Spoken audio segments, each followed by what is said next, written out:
नमस्कार दोस्तों, आप सभी लोगों का करंट अफेयर्स की इस कक्षा में मैं सुधाकर सिंह वेलकम करता हूं। करंट अफेयर्स के कुछ महत्वपूर्ण प्रश्नों के साथ मैं आप सभी लोगों के सामने उपस्थित हूं। आज के कुछ महत्वपूर्ण करंट अफेयर्स के प्रश्नों पर हम चर्चा करेंगे। चैनल से जुड़ने के लिए चैनल को सब्सक्राइब करिए, वीडियो को लाइक करिए, शेयर करिए और कमेंट बॉक्स में कमेंट जरूर करिए। तो चलिए शुरुआत करते हैं करंट अफेयर्स की आज की महत्वपूर्ण श्रृंखला के कुछ महत्वपूर्ण प्रश्न।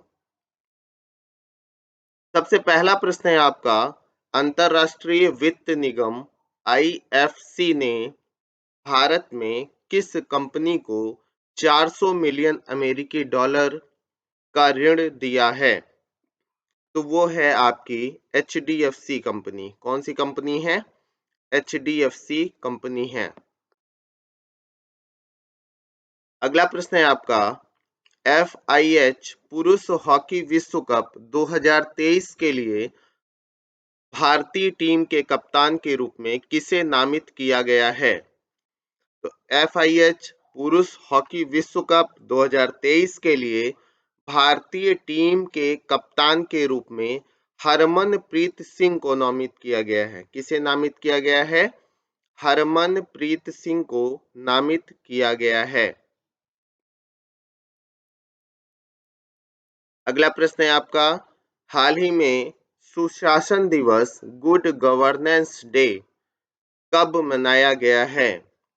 तो हाल फिलहाल में प्रत्येक वर्ष अटल बिहारी वाजपेयी जी के जन्म दिवस को सुशासन दिवस के रूप में मनाने का निर्णय किया गया है और सुशासन दिवस मनाया जाता है जो है 25 दिसंबर। कब है? 25 दिसंबर को सुशासन दिवस मनाया गया। नेक्स्ट क्वेश्चन है आपका, हाल ही में वीर बाल दिवस कब मनाया गया है? तो 26 दिसंबर को वीर बाल दिवस मनाया गया है। कब मनाया गया है दोस्तों? 26 दिसंबर को वीर बाल दिवस मनाया गया है। अगला प्रश्न है आपका, हाल ही में जारी फीफा विश्व 2000 रैंकिंग 2022 में कौन सा देश शीर्ष स्थान पर है? फीफा 2022 विश्व रैंकिंग में शीर्ष स्थान पर रहने वाला देश है ब्राजील। ब्राजील की अगर बात करें तो फ्रेंड्स आप सभी लोग ध्यान रखिएगा दोस्तों कि दक्षिण अमेरिका का सबसे बड़ा देश है। अगर हम दक्षिण अमेरिका की बात करें, ये दक्षिण अमेरिका का सबसे बड़ा देश है। ये ब्राजील का रीजन है। अगर मैं बात करूं तो लगभग ये पूरा ब्राजील का रीजन है। ठीक है, तो ये ब्राजील है। तो आप सभी लोगों को याद रखना है कि ब्राजील दक्षिण अमेरिका का सबसे बड़ा देश है। ठीक है, ब्राजीलिया इसकी राजधानी है। अमेजन फॉरेस्ट या अमेजन के जो जंगल हैं जिसे हम सेल्वास के नाम से जानते हैं, वो ब्राजील के रीजन में ही सबसे ज्यादा क्षेत्र में फैला हुआ है। चलिए अगले प्रश्न पर चलते हैं। अगला प्रश्न है आपका, हाल ही में कौन तीसरी बार नेपाल के पीएम चुने गए हैं? तो तीसरी बार नेपाल के प्रधानमंत्री बने हैं आपके पुष्प कमल दहल प्रचंड। कौन नेपाल के प्रधानमंत्री बने हैं तीसरी बार? पुष्प कमल दहल प्रचंड नेपाल के प्रधानमंत्री के रूप में तीसरी बार चुने गए हैं। अगला प्रश्न है आपका, हाल ही में किसने राइट टू रिपेयर पोर्टल का अनावरण किया है? तो राइट टू रिपेयर पोर्टल का अनावरण किया है पीयूष गोयल ने। किसने किया है? पीयूष गोयल ने यह अनावरण किया है। नेक्स्ट क्वेश्चन है आपका, हाल ही में किस राज्य ने सड़क पर रहने वाले बच्चों के पुनर्वास के लिए एक पहल बाल स्नेही बसें शुरू की हैं? तो प्रमुख रूप से बाल स्नेही बसें जो प्रारंभ की गई हैं वो महाराष्ट्र राज्य के द्वारा प्रारंभ की गई हैं। इसकी विशेषता क्या है? यह बस उन बच्चों को जो आपके राज्यों के किनारे सड़क पर लेटे हुए, खास करके नासिक आदि के रीजन में, उन्हें शिक्षा से जोड़ना, उन्हें शिक्षा रूपी पहल से जोड़ना एक सबसे बड़ा प्रमुख कारण है। तो चलिए इसके बारे में थोड़ा सा डिटेल से जानते हैं। नागपुर, नासिक में सड़कों पर रहने वाले बच्चों को शिक्षा देगा चलता फिरता दस्ता, ये टैगलाइन है। इसके बाद देखिए, प्रदेश के नागपुर, नासिक सहित 6 जिलों में सड़कों पर रहने वाले बच्चों को शिक्षा और समाज के मुख्य प्रवाह में लाने के लिए चलता फिरता दस्ता, जिसे फिरते पथक परियोजना भी कहा जा रहा है, परियोजना चलाई जाएगी। सोमवार को राज्य के महिला बाल विकास विभाग ने इस संबंध में शासनादेश जारी किया, जिसमें चलता फिरता दस्ता परियोजना लागू करने के बारे में दिशा निर्देश दिए गए हैं। यह परियोजना नागपुर, नासिक, पुणे, ठाणे, मुंबई शहर और मुंबई उपनगर में लागू की जाएगी। परियोजना के तहत इन 6 जिलों में एक बाल स्नेही अनुकूल बस अथवा वैन उपलब्ध कराना होगा। बस अथवा वैन पर महिला व बाल विकास विभाग के अंतर्गत फिरते पथिक यह लाइन लिखनी होगी। प्रत्येक बस अथवा वैन की आसन क्षमता 25 बच्चों की होगी। सीसीटीवी कैमरा और निगरानी की सुविधा प्रणाली होगी। संबंधित जिला महिला विकास अधिकारी को जिले में सड़कों पर रहने वाले बच्चों के साथ काम करने वाले एक स्वयं सेवी संस्था एनजीओ के सहयोग से परियोजना को चलाना होगा। इस परियोजना की अवधि 6 महीने है। यह परियोजना लागू करते समय पहले बच्चों के अभिभावकों को विश्वास में लेना पड़ेगा। बच्चों का आधार कार्ड बनवाना होगा। जिला महिला व बाल विकास अधिकारी प्रत्येक बच्चों को उनकी आयु वर्ग के अनुसार शिक्षा और आहार एनजीओ की मदद से उपलब्ध करना होगा। 6 साल से कम आयु के स्कूल न जाने वाले बच्चों को पास के आंगनवाड़ी में दाखिल करना होगा। तो कुल मिलाकर के बात करें दोस्तों, तो ये जो योजना है बाल स्नेही, जिसमें फिरते पथिक के नाम से योजना है, ये बच्चों को स्कूली शिक्षा, काउंसलर, उनकी काउंसलिंग करना और इन सारी चीजों से रिलेटेड है, जो आपके नासिक और उसके आसपास के रीजन में लागू हो रहा है महाराष्ट्र सरकार के द्वारा। आपका अगला प्रश्न है, इंटरनेशनल स्पेस रजिस्ट्री ने किसके नाम पर एक तारे का नामकरण किया है? तो आप सभी लोग ध्यान रखेंगे कि इंटरनेशनल स्पेस रजिस्ट्री ने अटल बिहारी वाजपेयी जी के नाम पर एक तारे का नामकरण किया है। किसके नाम पर? अटल बिहारी वाजपेयी जी के नाम पर एक तारे का नामकरण किया है। नेक्स्ट क्वेश्चन है आपका, भारतीय जूनियर आर्चरी टीम ने शारजाह में आयोजित एशिया कप में 5 गोल्ड सहित कुल कितने मेडल जीते हैं?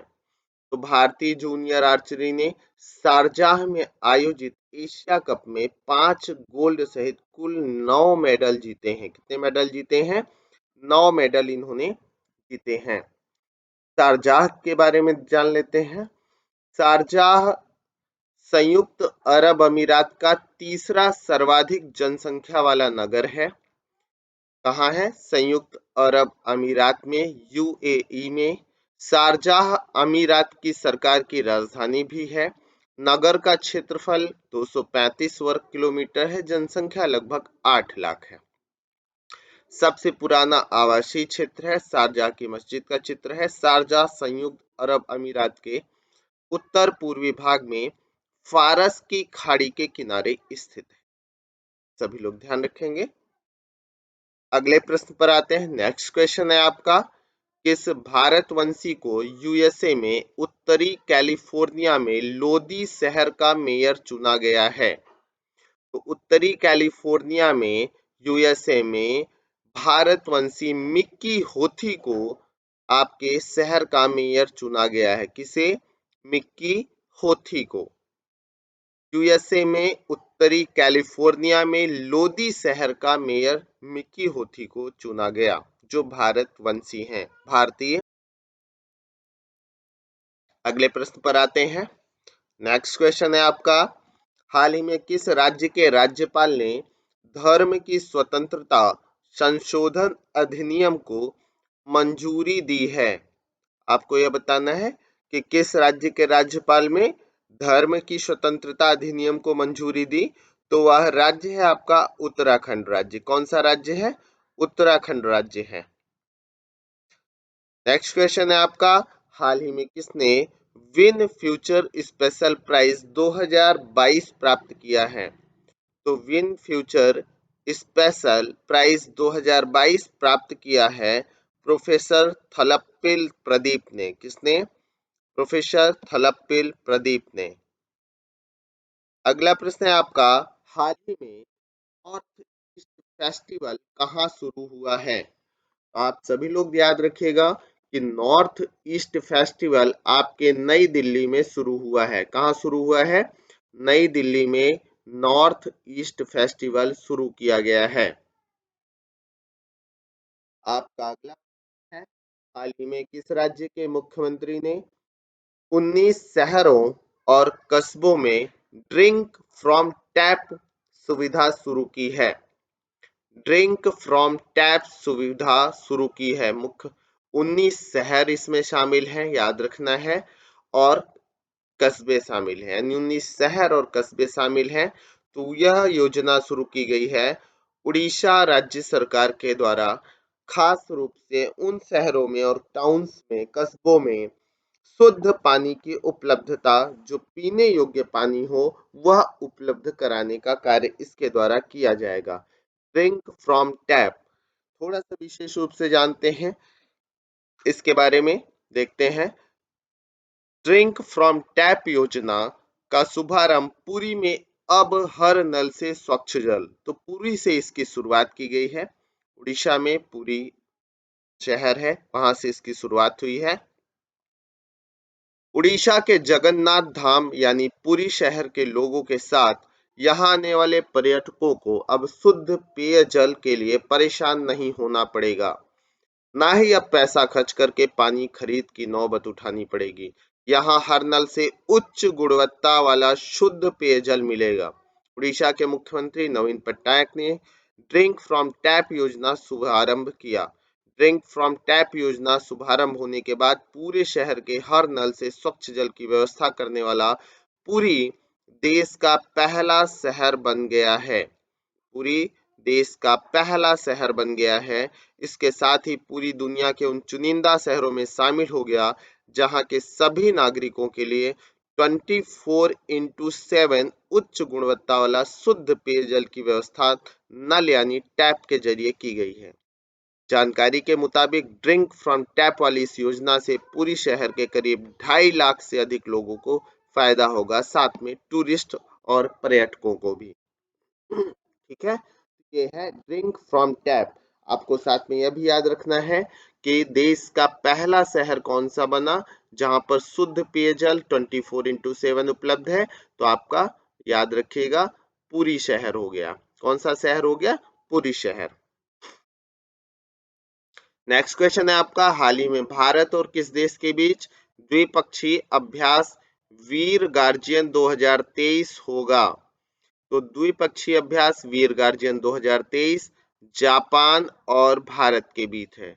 गार्जियन की जब बात आए तो जापान से सीधे जोड़ देना है कि गार्जियन नामक अभ्यास भारत और जापान के बीच है।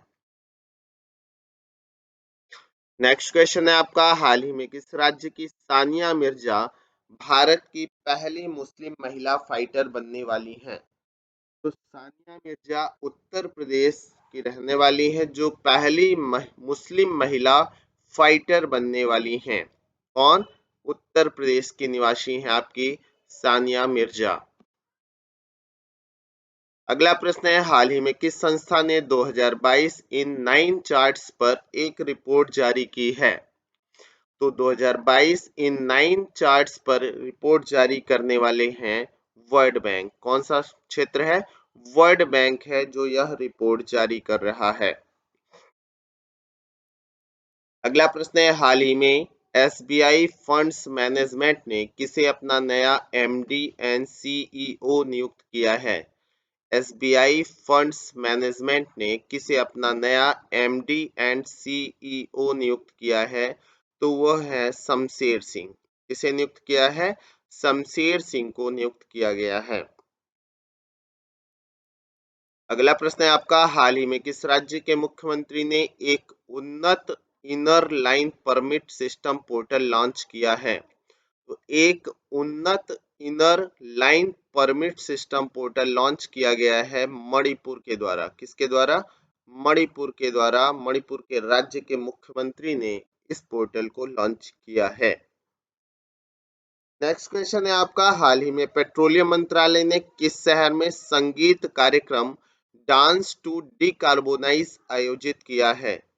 तो डांस टू डिकार्बोनाइज आयोजित किया है नई दिल्ली में। पेट्रोलियम मंत्रालय ने किस शहर में संगीत कार्यक्रम डांस टू डिकार्बोनाइज आयोजित किया? तो नई दिल्ली में आयोजित किया है। अगला प्रश्न है आपका, हाल ही में आईपीएल इतिहास के सबसे महंगे खिलाड़ी कौन बने हैं? तो आईपीएल इतिहास के सबसे महंगे खिलाड़ी बने हैं सैम करन। कौन बने हैं? सैम करन इतिहास के आईपीएल के सबसे महंगे खिलाड़ी के रूप में जाने जा रहे हैं या बने हैं।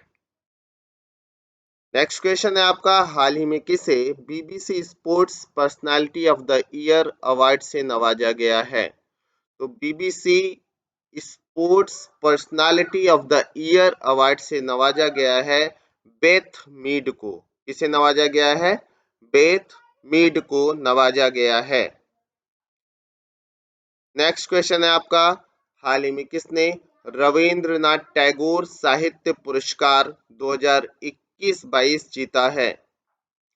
तो रविंद्रनाथ टैगोर साहित्य पुरस्कार 2021-22 जीता है सुदीप सेन शोभना कुमार ने। किसने जीता है? सुदीप सेन शोभना कुमार ने यह पुरस्कार जीता है। आज का अंतिम प्रश्न है, हाल ही में लगातार कितनी बार महाराष्ट्र ओपन की टाइटल स्पॉन्सर टाटा मोटर्स बनी है? तो 5वीं बार लगातार Maharashtra open title sponsor Tata Motors बनी है। कितनी बार? 5वीं बार बनी है। तो दोस्तों, आज के करंट अफेयर्स के इस प्रश्नों के साथ मैं आप सभी लोगों से बाय बाय कहता हूँ। साथ में चैनल से जुड़ने के लिए चैनल को सब्सक्राइब करिए, वीडियो को शेयर जरूर करिए, लाइक करिए, कमेंट बॉक्स में कमेंट जरूर करिए। मिलते हैं नेक्स्ट वीडियो में। Have a good day, good luck, bye bye.